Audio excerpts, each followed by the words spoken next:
EOS-9 செயற்கைக்கோளுடன் விண்ணில் பாய்ந்த PSLV-C-61 rocket திட்டம் தோல்வி அடைந்திருக்கிறது.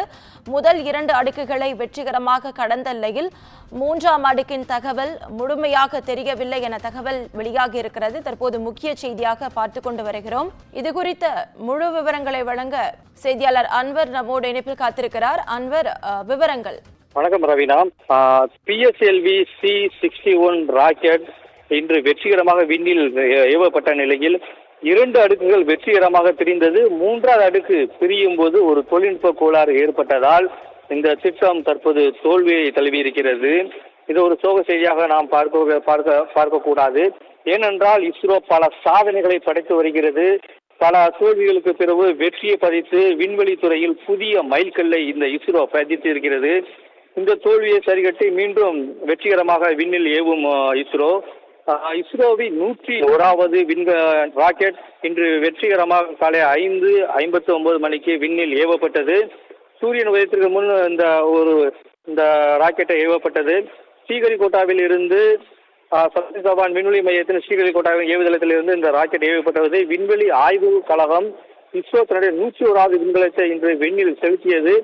இஸ்ரோவின் 101வது விண்கலம் என்பதால் அதன் மீது மிகுந்த எதிர்பார்ப்புடன் அனைத்து மக்களும் நேரலையில் காத்திருந்தனர். அதை காண்பதற்காக இந்த விண்கலம் பொறுத்தமட்டில் நில கண்காணிப்பு, பேரிடர் மேலாண்மை ஆகிய தேவைகளுக்காக ரிசார்ட் பி என்ற பெயரிடப்பட்ட விண்கலத்தை ஸ்ரீஹரிகோட்டாவில் உள்ள சதீஷ் தவான் ஏவுதளத்தில் இருந்து இன்று விண்ணில் ஏவப்பட்டது.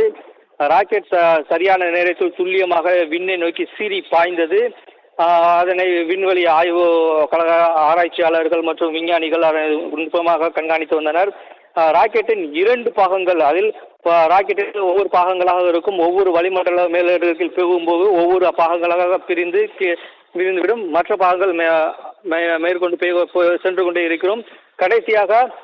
கடைசி பாகத்தில் இருந்து விண்கலம் மற்றும் தனியாக பிரிந்து புவி வட்ட பாதையில் நிலைநிறுத்தப்படும். அவ்வாறு ராக்கெட்டிலிருந்து 2 பாகங்கள் வெற்றிகரமாக பிரிந்தது. 3வது பாகம் பிரியும் போது சற்று காலதாமதம் ஏற்பட்டது. அது என்ன என்று விஞ்ஞானிகள் கணித்த போது தொழில்நுட்ப கோளாறு என தெரிய வந்தது. இதனால் 2வது பாகத்திலிருந்து 3வது பாகம் பிரியாததால் இந்த திட்டம் ஒரு தோல்வியை தழுவியிருக்கிறது. இதையடுத்து இந்த தொழில்நுட்ப கோளாறை சரி செய்து இஸ்ரோ விஞ்ஞானிகள் மீண்டும் இந்த விண்கலத்தை வெற்றிகரமாக விண்ணில் ஏவி விண்வெளி துறையில் ஒரு புதிய மைல்கல்லை பதிப்பார்கள் என்று எதிர்பார்க்கப்படுகிறது. நவீனா, முழு விவரங்களுக்கு நன்றி அன்பர்.